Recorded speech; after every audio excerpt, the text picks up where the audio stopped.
Research and Management Journal. He opted for a career in finance as a assistant vice president with SBI Capital Markets and is presently working with SBI Cap Ventures Limited, the venture capital investment subsidiary of SBI Caps. He is involved in fundraising, operations and established fresh initiatives for the company. He has over 13 years of experience in investment banking, private equity and project finance, and has been involved in various aspects of advising companies in capital raising, equity investments, mergers, acquisitions and project finance.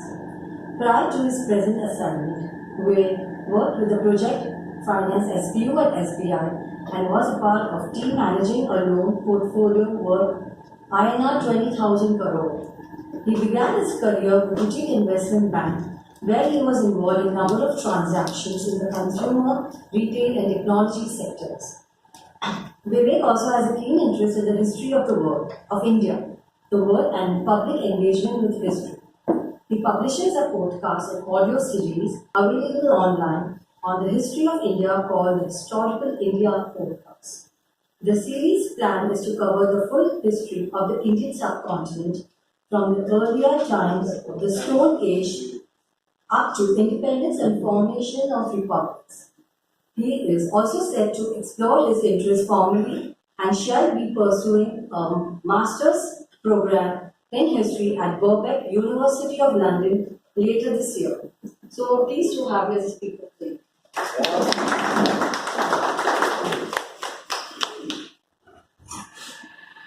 Thank you for inviting me.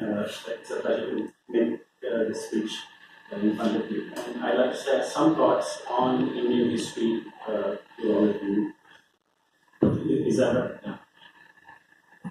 So Indian history, as you know, is a rich and complex history of this subcontinent, and understanding all of it from the earliest times, from the Stone Age, all the way to the present day is really not an easy task, and getting it all straight in your head is not something that comes very easily to most of us, and we tend to miss out some parts of it. And what we tend to remember are the major signposts in Indian history. So the Mauryan Empire, sometime in the 3rd century BC, Ashoka and Chandragupta Maurya, or the Guptas, about 600 years later, which is the classical golden age of India. Then the invasions of the Turkic warlords, Iltutmish and the Mamluk dynasty, the Mughals, of course, during the 1500s, and then subsequently European contact, British colonialism, and the struggle for independence and the modern history of India from the 1950s onwards. Now, these are, of course, the highlights of Indian history that we see, but there's so much more between these points, in and around them, that doesn't get the attention that it really deserves. So, to be fair, 5,000 years of recorded history and getting it all straight, that's not something that can be done very easily, and there's lots of gaps, and that people tend to either miss out or remember only certain parts of it. Unfortunately, those gaps, they tend to be filled with half-truths and facts that get passed around on WhatsApp and Facebook rather than any true understanding of what might have happened. Now, those things getting passed on WhatsApp and Facebook between friends is one thing, but when people in positions of responsibility in government and public life, they start claiming those things as true, then we're in a little bit of a trouble. So you may remember in 2015, a few years back, there was the Indian Science Congress that was held, and there was a paper presented in that Congress where it stipulated that aircraft were invented in India and flown 7,000 years ago by ancient Indians, and they flew all over the world and even to outer space, to various other planets and possibly met aliens. This was a serious claim made in that Congress. Now this claim, if you want to examine, it was made based on a text called the Vaimanika Shastra. This is a text which has about 3,000 shlokas, and it outlines full plans about constructing certain aircraft, and the full details, the materials to be used, the construction, the dimensions, even the diet and plan for the pilots, which really doesn't seem to be something that's relevant to creating an aircraft, but this was something that was also part of the entire text. Now, this text was apparently based on the visions of a certain Subbaraya Shastri, who was a wandering mystic, an uneducated wandering mystic who had these visions after meeting a Swami sometime in the early 1900s. And between 1910 and 1923, he's supposed to have had these visions and recited these shlokas to a G. Venkatachalam Sharma, who noted them down and kept them with him. 1941, this Shastri passed away, and Venkatachalam Sharma kept those notes. And in 1944, in Baroda, in a Sanskrit college, a first edition of this particular Vaimanika Shastra was published. Then, subsequently, in 1959, a Hindi version was published, which came to the hands of a certain G.R. Joycer, who had established the International Academy for Sanskrit Research in Mysore. And he had kept this and he worked on it for a while. In 1973, he published an English version along with the Sanskrit and also added diagrams and drawings that were part of the presentation that were made in the 2015 Congress. These diagrams were made by a guy called T.K. Yerappa, who was an engineer in the. Now, this whole thing sounds really odd, and if it doesn't raise your suspicions now, once you examine the text, then things get really shaky. So in 1974, once this paper had come out, a group of researchers from the Indian Institute of Science in Bangalore, they started examining this text. And then they saw that besides these large claims, if you start examining the physics and the actual aeronautics of the stipulations within the text, none of these things held up. They didn't talk about how these various vimana would fly, whether they would fly at all. The dynamics were wrong, the diagrams were wrong, it didn't make any sense at all. And so they debunked this in 1974. But unfortunately, that particular text moved around the dark corners of the internet and continued for another 20, 30 years and landed up at the 2015 International Indian Science Congress. Now, this was roundly criticized by everyone, and you may even remember that there was the Nobel laureate at that time who said that this has become a circus. We've got Indian scientists who are now mixing myth and mythology and spurious science with real science. And it became a big hullabaloo. This was criticized in the media as well. Now, at that same Congress, there was Dr. Harshvardhan, who was then the Family and Health Welfare Minister. And he also made a statement along with, at the same time that this paper was presented. And he said that algebra and Pythagoras' theorem were postulated first in India, but we don't get the credit. The credit goes to Arabs and Europeans. And he also made the claim that Stephen Hawking, who had passed away just at that time, had supposedly mentioned that the Vedas posit various theories which are better than even Einstein's theory of relativity. Now, to add to that, this was on the backdrop of the Prime Minister the previous year, who had added his 2 cents to the whole thing by pointing to the births of Karna and Lord Ganesh, saying that these were examples of genetic engineering and in vitro fertilization and plastic surgery being widely practiced in ancient times. These statements were called out as well. But in the second case, it is a bit of a situation of throwing the baby out with the bathwater. Now, if we want to examine one by one, we'll completely ignore the Stephen Hawking claim, because saying one theory is better than another, what does that even mean? We'll just ignore it, and saying that Stephen Hawking had said something doesn't help us at all. And we'll also ignore this idea of genetic engineering and in vitro fertilization on the births of Karna. But the point on the Pythagorean theorem, that's a little bit more interesting. I'll get back to the plastic surgery as well. Now, if you want to explore the issue of the Pythagorean theorem, Just bear with me as I give you a little bit of context on Pythagoras himself. Pythagoras was a Greek philosopher who was thought to have been born sometime in the 6th century BCE in the island of Samos, which is in the Aegean Sea, which is in the island in the near Greece.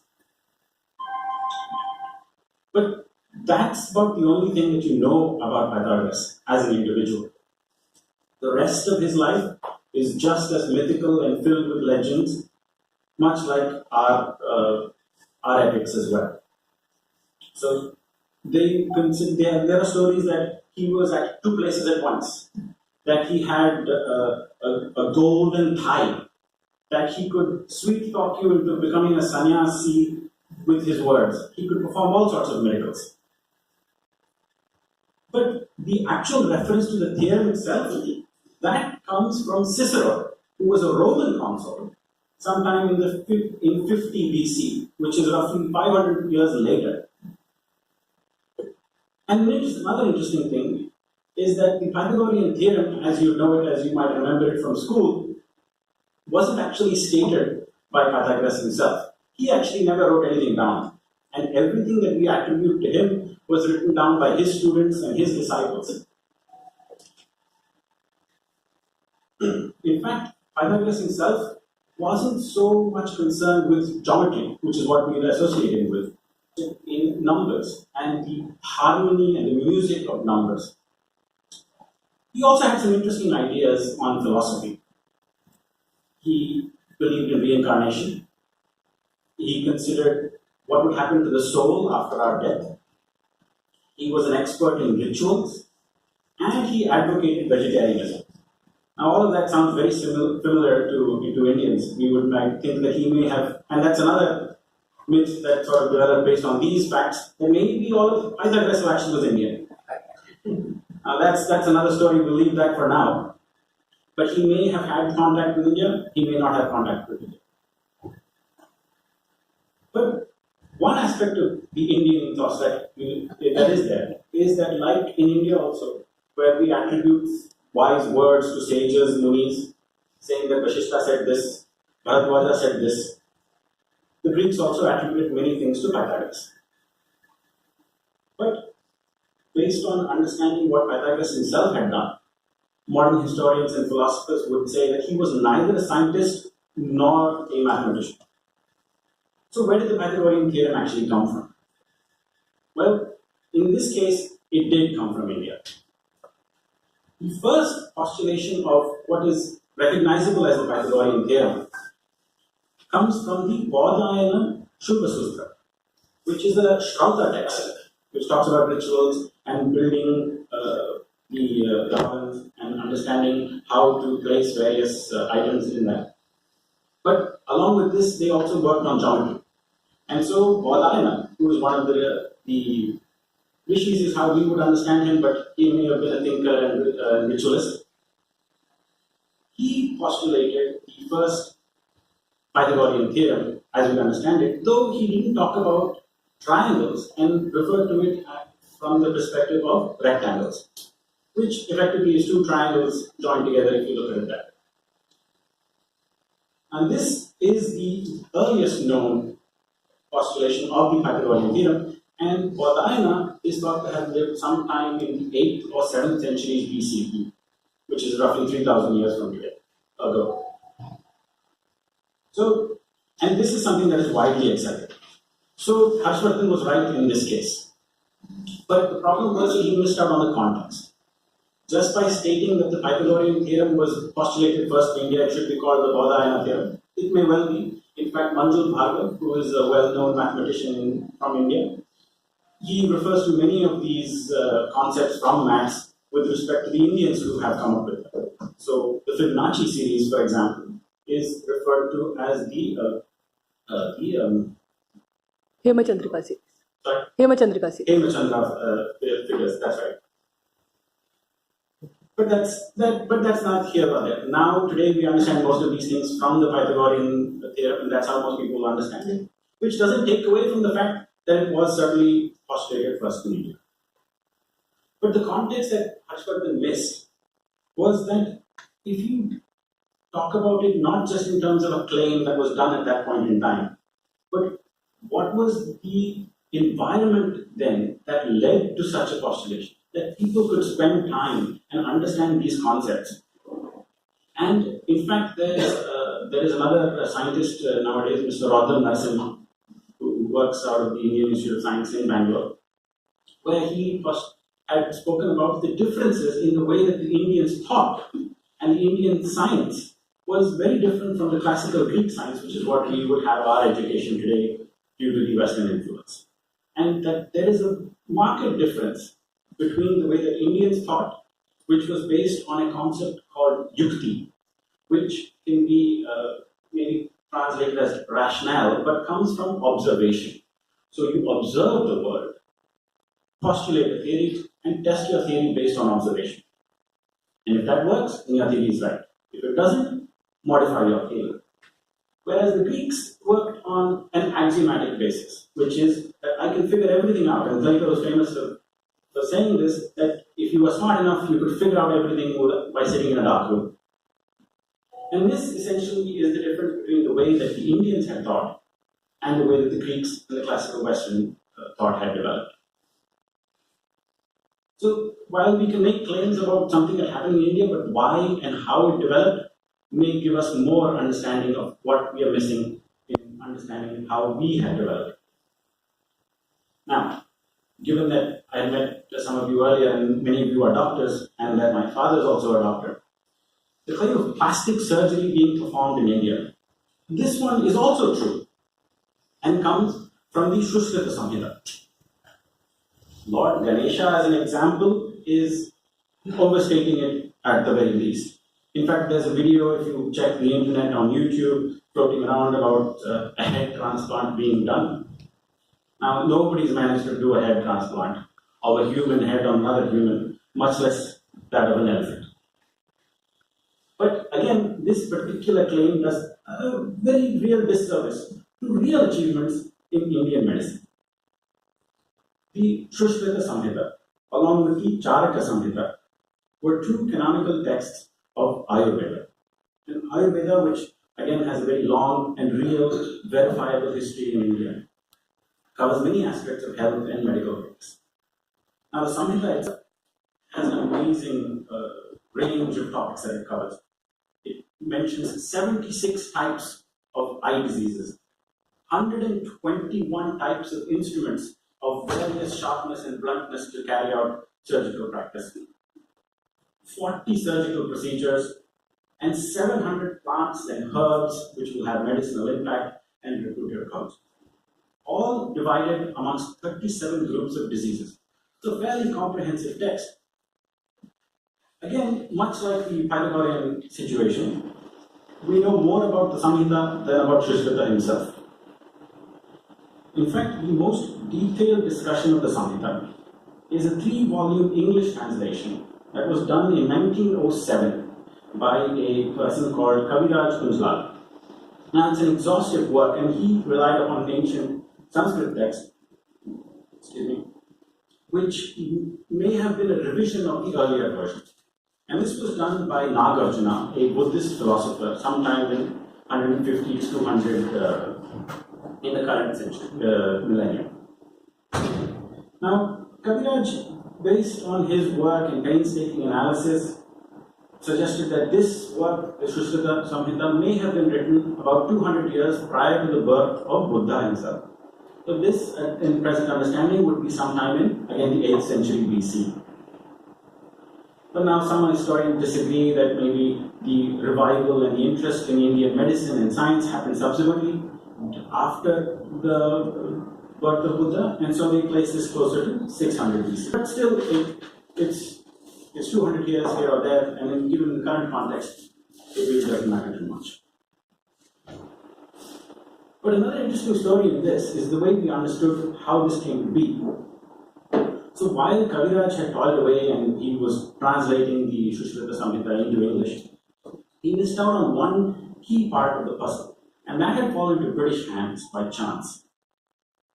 This was the discovery of a manuscript in Afghanistan by a British officer who may have been a spy also, chasing one Afghani who had killed another British officer. And he came across a manuscript which he couldn't make head or tail of, and so he gave to the Asiatic Society in Bengal. And there was a gentleman there called Augustus Horn, who was a friend of Dayanand Saraswati. And he had developed an interest at that time, as most of the Westerners had done, in Indian history, in culture, and in language. And so he set about translating that text. This text, manuscript, which was called the Bower manuscript, after Hamilton Bower, who was the British officer who found it, detailed a process. It was a medical manual, and it detailed various medical procedures and referenced Shushruta. So now you have definitive proof that Shushruta was a real person. It referenced his lineage, it referenced his existence at a time, and this manuscript was dated to 650 in the Common Era. So about 1300 years ago. But by that time, even though it was maybe 1400 years later from when he thought to have lived, it had spread far and wide across the country that Shushruta became a standard name and text that you could refer to as a base document for various medical procedures. And in fact, the real test of this came in 1794, where in England, in a gentleman's magazine, they published a story of a remarkable surgical operation. And there was an illustration of a Maratha man who had had his nose cut off. And he'd lost his nose in the Carnatic Wars against Tipu Sultan, the Maratha-Anglo Wars. And he was taken to Pune, where his nose was stitched by taking a skin graft, a flap, from his forehead, and they turned it around, keeping it attached to his forehead so that the skin would not die, circulation would continue, and attached it with a leaf template across his nose, giving him 2 reeds to breathe. And after some time, the graft was placed, his nose was back in shape, and he had a small scar on his forehead, which would go after some time.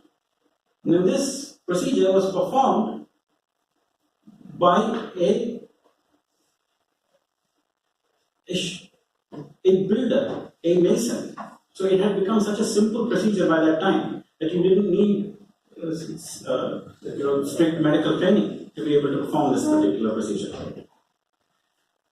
And that when you come back to the manuscript, there you see that it refers to various procedures in doing skin flaps, and again finds the same mention in Kaviraj's translation, where instead of the minor difference being, instead of taking the skin flap from the forehead, they took it from the cheek. So we have a continuing practice, well established over thousands of years, procedure, and it's rhinoplasty. And in fact, in the Shushruta Samhita, it's referred to as the Nasabandhanam. And so, with this we understand that the tradition of Ayurveda and a strong surgical practice certainly had a long and storied history in India. And we've actually literally been saving spited noses, but poking the biggest nose of an elephant god, now that's asking for it. And the last myth I'd like to sort of bring to your attention is one that we hear about India as a whole, and this is more often now heard in recent times, about India being the largest economy in the world, much before British colonialism came, and if it wasn't for the conquests and the colonization by the British, well, we would have been like Japan today.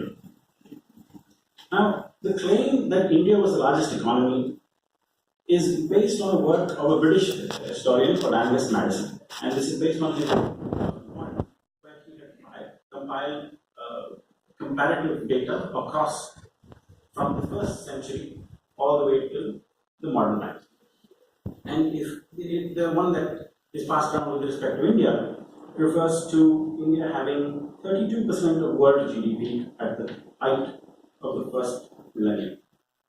And by 1700, it was 24%, and which then continues to fall through colonization to about 16% in 1820, And by the time we had achieved independence, it was only 4.2% of world GDP. But if you look at these figures closely, you realize that this large GDP is based on two key aspects: the per capita GDP and the population. Now, Madison had estimated per capita GDP at subsistence levels. So that is the minimum required for somebody to live. And this was estimated at $400 per person per annum. And this was based on 1990 prices. But this itself has some issues. So you have a situation where in the first India, which has already gone through the Mauryan Empire, already had the large texts and culture and trade developed, was at that time trading with the Roman Empire, compared to North America, which at that time was largely in the Stone Age and had very few settled civilizations. So that itself starts giving you some doubt about whether these numbers make sense or not. But the other thing being that this is multiplied by population numbers. Population numbers, which are again estimates.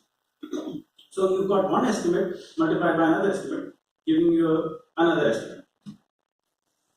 Now, this is where these things start coming into question. Now, this doesn't mean that India's economy wasn't large. It certainly was. But it wasn't very different from the state that the rest of the world was in. Now, over time, of course, the per capita GDP did shrink, and unfortunately, the population grew.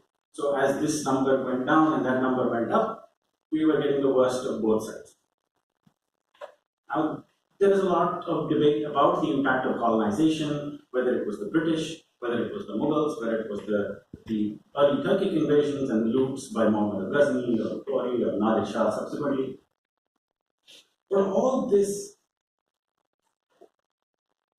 while there have been discussions on what may have been the cause, really misses out what contributed to the economy actually being great. What set up. So again, when we come back to the question of it being a large economy, that myth masks the reasons for the economy being productive, the reasons for the economy being large.